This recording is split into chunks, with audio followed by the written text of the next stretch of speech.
Pushkin. Americans do this really weird thing. Expectant parents hold gender reveal parties. Now to the mystery explosion that rocked a southern New Hampshire town. They often feature explosions with smoke that's either pink or blue. An alarming number of these stunts have gone awry. Turns out that blast came from an over-the-top gender reveal party. A couple apparently using explosives to announce the sex of their baby. People have been killed. Houses have burned to the ground, even forests. We begin tonight with new video released from the U.S. Forest Service showing the moment a gender reveal video started the 47,000-acre sawmill fire. Elon Musk and his former girlfriend, the musician Grimes, didn't hold a gender reveal party. In a way, they did the opposite. Last year on Twitter, they announced the birth of their baby, who was named X. Grimes said the baby would be raised without a gender. Like most things involving Elon Musk, this move looks like it has its origins in science fiction. Once upon a time, a baby named X was born. The story of Baby X was published in 1972 in Ms., the Feminist magazine, during its very first year, at the height of the women's liberation movement. This baby was named X so that nobody could tell whether it was a boy or a girl. Its parents could tell, of course, but they couldn't tell anybody else. They couldn't even tell Baby X, at least not until much, much later.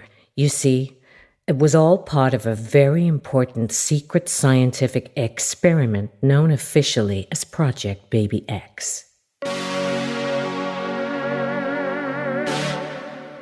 Baby X began as a feminist thought experiment. How did it come to be the name of Elon Musk's youngest child? In a broader sense, what's the place of ideas about families in Silicon Valley futurism? And are there other ideas about families that maybe ought to have a place in any vision of the future?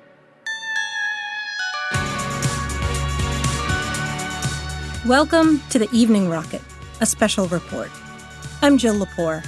I'm a historian, a professor at Harvard.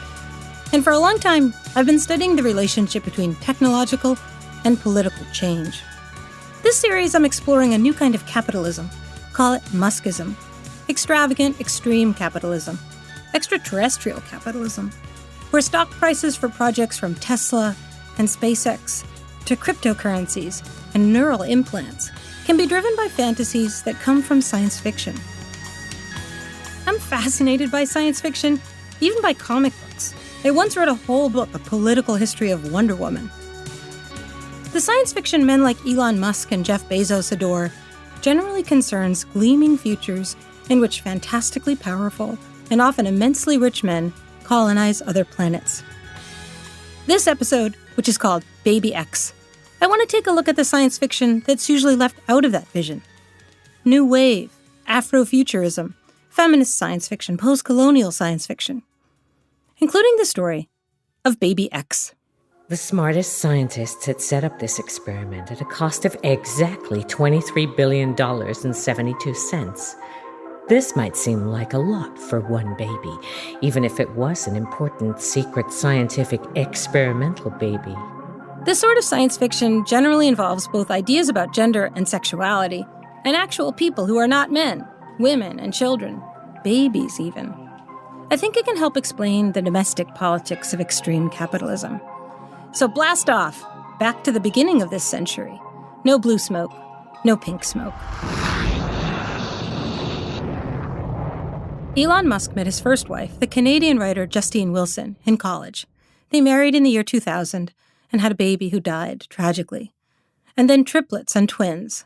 After the marriage ended, Wilson wrote an essay called I Was a Starter Wife for Marie Claire, a women's magazine, about how weeks after Musk filed for divorce, he texted her, she wrote, to say he was engaged to a gorgeous British actress in her early 20s.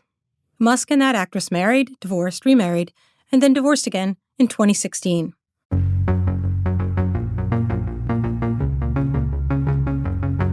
In 2018, Musk met Claire Boucher, an innovative Canadian-born musician known as Grimes. She'd studied neuroscience at McGill. Like Musk, Grimes is an avid science fiction fan. Her first album was a tribute to Dune. The New Yorker once called her a mad pop scientist. She's also a feminist, and she's offered a fierce indictment of the music industry, where, she said, women feel pressured to act like strippers, and it's okay to make rape threats. Being Musk's girlfriend and doing things like defending him against charges that he prevented Tesla workers from unionizing annoyed a lot of her fans. She's been attacked with a particular venom reserved for female artists and writers. Grimes has got a sophisticated interest in gender and voice. Hey everybody, this is Grimes, and I'm very excited to be here kicking off my brand new 6-month residency for BBC Radio 1. After she got pregnant, she hosted a radio show. And the theme is sci-fi baby, or weird science fiction and electronic music for babies. Now the song might be a little hard for some babies, but some babies might really like it. This is definitely a bit of a hard song, though. So I guess, just see how your baby feels. And if they don't like techno, then don't play them this song. Cool, sweet. A few months later, announcing their baby's birth, Musk said it was a boy, but Grimes declined to mention its gender and tweeted, "I don't want to gender them in case that's not how they feel in their life." This is called gender-neutral parenting.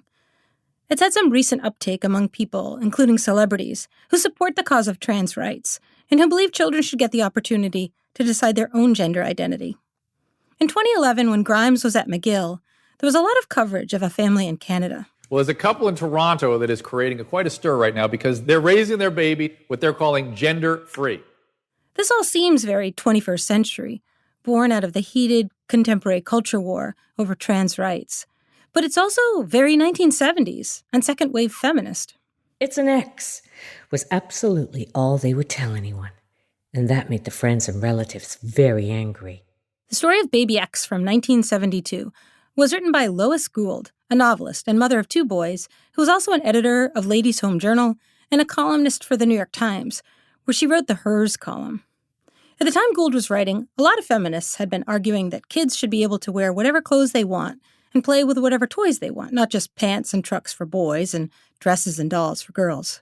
So they bought plenty of sturdy blue pajamas in the boys' department and cheerful flowered underwear in the girls' department, and they bought all kinds of toys.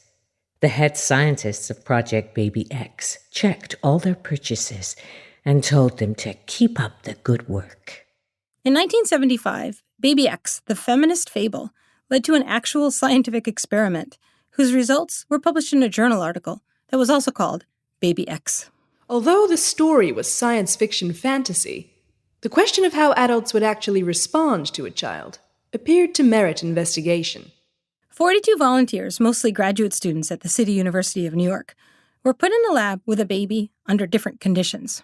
Those in the male and female conditions were told that there was a 3-month-old baby boy or baby girl to play with, while those in the neutral condition were told that there was a 3-month-old baby with no mention of its sex or name.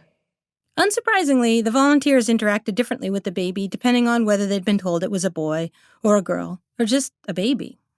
But this sort of experiment has other origins too, especially in the work of one of the most influential science fiction writers of the last century, Ursula K. Le Guin, who on BBC Radio 4 introduced herself this way. "I am a man.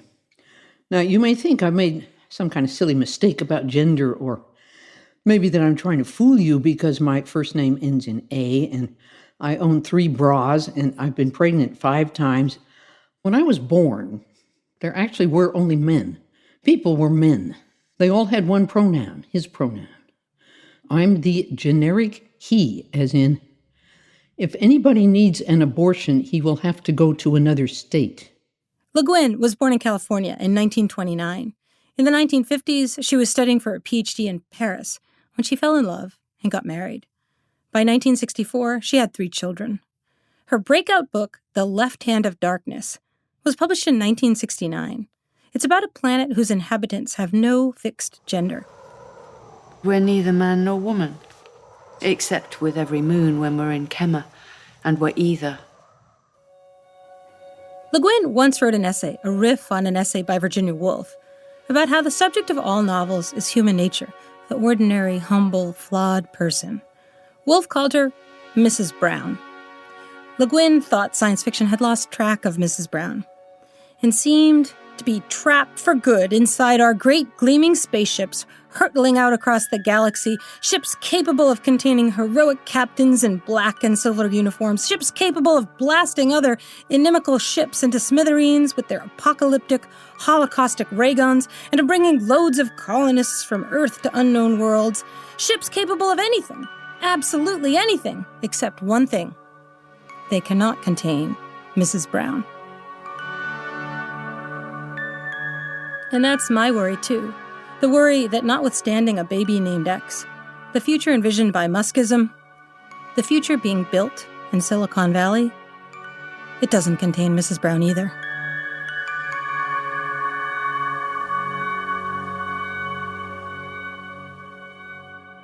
In 2008, Vandana Singh published a short story called The Woman Who Thought She Was a Planet. It begins this way. Ramnath Mishra's life changed forever one morning when, during his perusal of the newspaper on the veranda, a ritual that he had observed for the last 40 years, his wife set down her cup of tea with a crash and announced, "I know at last what I am. I am a planet." Vandana Singh is both a science fiction writer and a professor of theoretical physics. Her most recent book is called Ambiguity Machines. She grew up in India, listening to her grandmother tell stories and reading Isaac Asimov. I remember when I was a kid reading the Foundation series and being so thrilled with them, and then rereading them as an adult and being utterly horrified that I had been thrilled with them. What bothered me about it was this entrenched notion that technology will fix everything. The other thing I noticed is the complete lack of any kind of environmental awareness, which of course goes along with the techno-fetishism. So we have an entire planet, Trantor, which is an entire city. And that's just so dumb because, like, how can you have oxygen and climate and so on and so forth if you have a planet that is completely urbanized? I mean, that makes no sense. Mm-hmm. But the other aspect of it that troubles me is, of course, there are no intelligent women out there in that series. I think there's one example of an intelligent woman who turns out to be a robot. Singh stories like The Woman Who Thought She Was a Planet, they're all about Mrs. Brown. So I'm struck by the domesticity in your stories, the homes, the furnishings, the family relationships, aunts and nieces and cousins and wives and writing desks and bedspreads. Yeah. I think that the domesticity aspect is important to me because one of the things I've learned from science, from physics in particular, is that there's nothing that's really ordinary, that the most mundane things around us are actually pathways to thinking about the larger cosmos. Even our sensation of weight, that's the pull of gravity. And then if you go deeper into that, that's the force that is responsible for the large-scale structure of matter. And then that leads me to black holes. So if I'm pondering moving a heavy soup pot from the stove to the counter, I'm thinking gravity and I'm suddenly thinking about black holes. Singh's greatest influence was Le Guin. It just knocked her out. I realized that my earlier disenchantment with science fiction had been in part because it was so white and male and Western and capitalistic and colonialist. And therefore, it had left out and erased entire societies, cultures, entire gender, and other ways of being and thinking and relating to the cosmos. So it was as though Ursula Le Guin was telling me that, hey, science fiction is your country too. She made a lasting contribution to the field itself for many, many people, not just me. Because among other things, she got us away from this boys with toys adolescent obsession purely with technology that science fiction was in its so-called golden age. Starting in the 1970s, Le Guin upended science fiction. But the science fiction that Elon Musk and Jeff Bezos cite, the science fiction they read as boys, drops off, just ends, right before science fiction was reinvented by women and writers of color.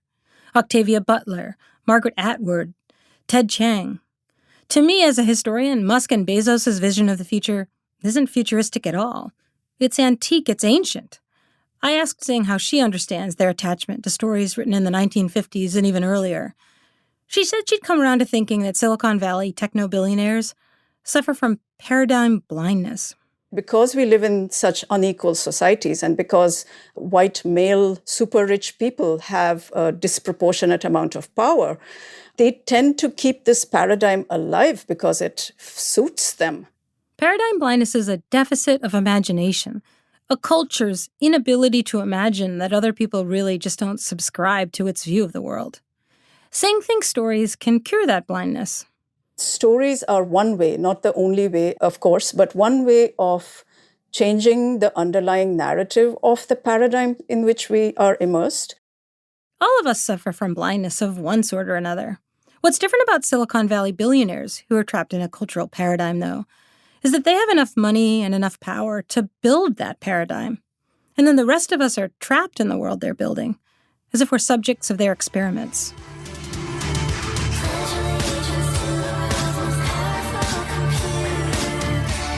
That's Grimes, singing about artificial intelligence.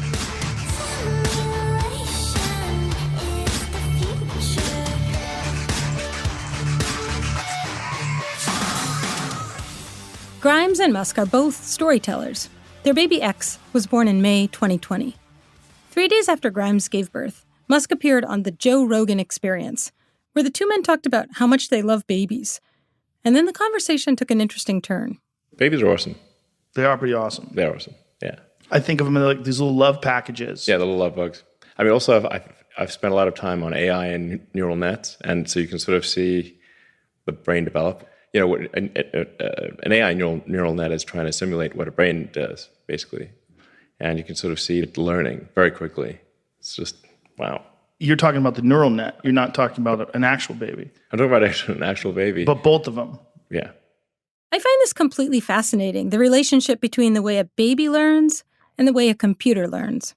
This idea, as it happens, also goes back to what can be fairly considered the founding of science fiction, published more than 2 centuries ago, Mary Shelley's Frankenstein, which I think of as a kind of Baby X story too, about the creation of artificial life and an artificial intelligence.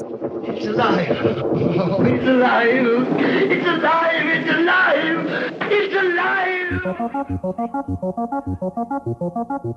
Frankenstein is the story of a terrible father, a scientist who, as an experiment, makes a child and then abandons him. Mary Shelley was the daughter of Mary Wollstonecraft, a founder of modern feminism. And Shelley was a founder of the feminist critique of scientific arrogance. Fundamental to what we're doing is a research project called Baby X. Today, Baby X is being used as the name of an experiment in artificial intelligence run by a company called Soul Machines, based in San Francisco but with an R&D arm in New Zealand. They say they're trying to build digital people, starting with a baby. This is Baby X, so she's basically an autonomously animated virtual infant. All of her behaviors are generated on the fly by neural networks running live, and so she's seeing me and listening to me. She's starting to get upset because I'm not paying attention to her. So I need to calm her down. This Baby X, an AI experiment, is a baby girl, which is not surprising because AI is incredibly gendered. An AI doesn't need a gender. She could have been a gray box. In the 2014 Film 4 movie Ex Machina, written and directed by Alex Garland, a Silicon Valley entrepreneur invents an AI. A visitor asks the AI's creator why he's made her female. Sexuality is fun, man. If you're going to exist, why not enjoy it? What? In between her legs, there's an opening with a concentration of sensors. You engage them in the right way, creates a pleasure response. And she'd enjoy it. These are modern Frankenstein monsters. AI as a super-intelligent baby. AI as a sex toy. Ex Machina is an update of older stories, all haunted by the fear of rebellion. Frankenstein, say, or Isaac Asimov's story, Robot Dreams, in which a robot dreams of liberation. Within the world of Muskism, for all the fascination with artificial intelligence, there's a profound terror of it. Here's Musk on the subject at a conference at MIT. I mean, with artificial intelligence, we are summoning the demon. You know, I take it there will be no HAL 9000 going up to Mars. HAL 9000 would be easy. It's way more complex than, I mean, It would put HAL 9000 to shame. I was like a puppy dog. For sure, there's a lot to worry about with artificial intelligence beyond a rogue operating system like 2001's HAL 9000. There's lots that's already happening: facial recognition, predictive policing, AI-driven mortgage evaluations, and criminal court sentencing guidelines. And there's plenty to worry about with things that haven't happened yet, but look likely as the pace of machine learning increases. Still, I also think there's something deeper and broader going on here culturally, in the terror of AI. I think a lot of that fear of an emerging superintelligence is at heart the fear of people on top being toppled by people on the bottom. A terror, that is, of historically powerless people gaining power.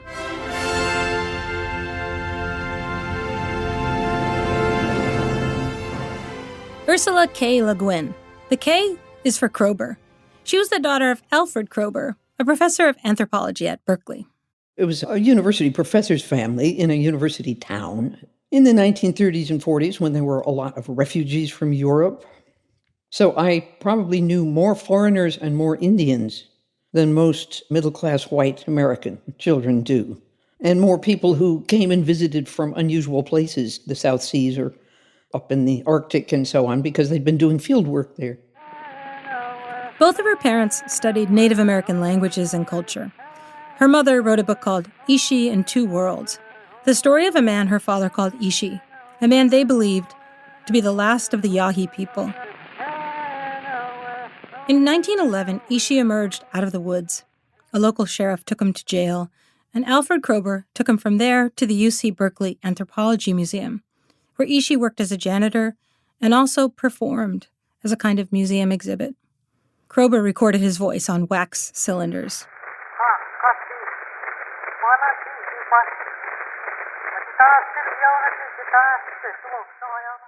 Growing up under the shadow of all this powerfully influenced Le Guin. If the so-called golden age of science fiction is told from the vantage of the colonizers, Le Guin, in novels like The Dispossessed, tried to turn it into the story of the colonized. You might say then that people who worry about AI as an existential risk are trapped in the paradigm of colonialism. Is there an escape? Aloha mai kako, Noilani Arista ko'ui noa. I'm Dr. Noilani Arista, Chair of Indigenous Studies at McGill University. Arista is part of a collaborative project called Indigenous AI. Indigenous peoples have been on the other side of colonialisms and imperialisms and processes that have worked to dehumanize our people for so long that we are concerned about how people are approaching AI without these sensibilities of humanizing or imagining relationality. One of Arista's arguments is that if you create AI blind to the cultural paradigm of its origins, what you get is AI as slaves, which turns us, the people using that stuff, into enslavers. So when I'm talking to Alexa, I could start to just normalize barking orders at an inanimate object. Hey, Alexa, do X. And when I find myself doing that, I find that it's training my behavior. Maybe the person I'm becoming when I'm barking orders at an inanimate thing is not making me into the best human being. For many technologists, stories like Frankenstein serve as parables about AI. But for Arista, those are parables about fears of native uprisings. And after all, Mary Shelley was herself an anti-imperialist. She, for instance, boycotted sugar in protest of British slave plantations in the Caribbean. And literary scholars often read Frankenstein as an indictment of the British Empire's relationship to people it decides are monsters, out of fear of them. These natives are going to be smarter than us. They're going to know more than us. The many different native people working on the Indigenous AI project offer an alternative, an indigenous paradigm for thinking about the relationship between humans and non-humans. It's a paradigm about relationships in which AI are kin. Relations. The way that within many indigenous cultures, all things are kin. Rocks, the sky, trees. Family. Not things to be turned into commodities, their wealth or labor extracted. What would it mean to reject the domestic politics of Muskism, and borrow from this worldview. What if, instead of Frankenstein, futurists adopted a different origin story? I used the story of Haloa, the child of Ho'ohokui Kalani and Wakea, the Sky Father. They have a child. The first child is born stillborn. It's planted into the earth, and from that child is born the taro, the kalo plant that we subsist on as a people, right? The second child born of that union is named Haloa after his brother. Haloa in Hawaiian means long breath. And the oha or corm that grows off of the root of the plant, that becomes the word for ohana or family. So the story itself is that the second child, the human, cares for the first, the brother, who's the plant, and ensures the life of generations to come, the haloa, the long breath, the life of the people. That story about reciprocal mutual respect and relationship and care is at the center of a lot of the protocols that we approach AI with. We appreciate power. What will it take to make you capitulate? We appreciate power. We appreciate power. To me, this is the truly revolutionary idea. Not appreciating power or predicting a robot uprising. We appreciate power. The truly revolutionary, disruptively innovative idea is to greet the whole world, even your AI-driven machines, as members of your family, your kin, your child. Not X the unknown, but the known, the beloved. Next time in our final installment, the Evening Rocket blasts to the past, for the last time, with a look at what Muskism is doing to money.